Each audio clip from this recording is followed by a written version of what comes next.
যখন আমরা শুরুতে ফিগার আঁকবো, অর্থাৎ কোনো পোর্ট্রেট ধরে ধরে না করে আমরা যখন জাস্ট ফিগারটাকে ধরার চেষ্টা করব, তখন কিন্তু চোখের আন্দাজ দিয়ে র্যান্ডমলি তার ফর্মটাকে ধরার চেষ্টা করব। কোনো মাপঝোপ না করেই ফর্মটাকে যদি ধরে নিতে পারি ফ্লো দিয়ে, অর্থাৎ পেন্সিলের টান দিয়ে যদি আমরা বুঝতে পারি, বডি স্ট্রাকচারটাকে ধরতে পারি, আঁকাটা কিন্তু অনেক সহজ হয়ে যায়। তো সেই জন্যই বলবো, আঁকাকে আগে সিম্পলিফাই করতে হবে। সিম্পলিফাই করবে সম্পূর্ণ চোখের সাহায্যে, আর হাতটা খুব তৈরি করতে হবে, কারণ পেন্সিলকে না কন্ট্রোল করতে পারলে এই ধরনের কিন্তু ফিগার ড্রয়িং করতে পারা যায় না। সবার আগে পেন্সিলটাকে ধরা অভ্যাস করতে হবে এবং খুব হাতের ফ্লোটাকে রেডি করার চেষ্টা করতে হবে। তার জন্য যে জ্যামিতিক যে স্ট্রাকচারগুলো হয়, সেই স্ট্রাকচারগুলোকে প্রথমে আঁকতে হবে বেশি বেশি করে।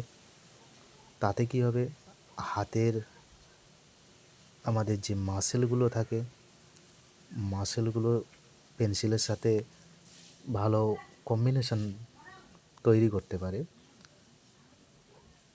যা কিন্তু আমাদের বরাবরই হেল্প করে। এই কম্বিনেশনটার জোরেই কিন্তু অনেক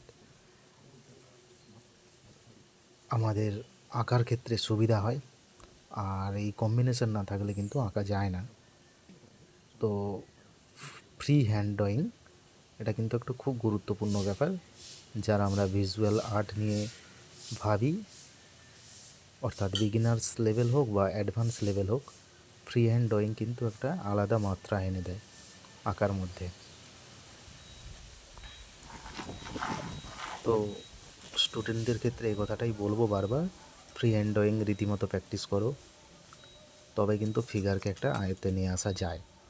তার মুভমেন্টটা দেখতে হবে, তার অ্যাটিটিউডটা দেখতে হবে, তারপর এগুলো হলে তখন পোর্ট্রেটের কথা ভাবা যায়, তখন আমরা পোর্ট্রেট আঁকবো। তো এই ছিল আজকের এই ভিডিও টপিক। ভিডিওটা অনেক লেন্দি, কিন্তু আমি এটাকে শর্ট করে নিয়ে এসেছি। তো পরবর্তীতে আরও এই ধরনের ইনফরমেটিভ ভিডিও আমি আপলোড করব। তো যদি তোমাদের কারো হেল্প হয়ে থাকে, কমেন্টে জানাতে ভুলো না। Thank you.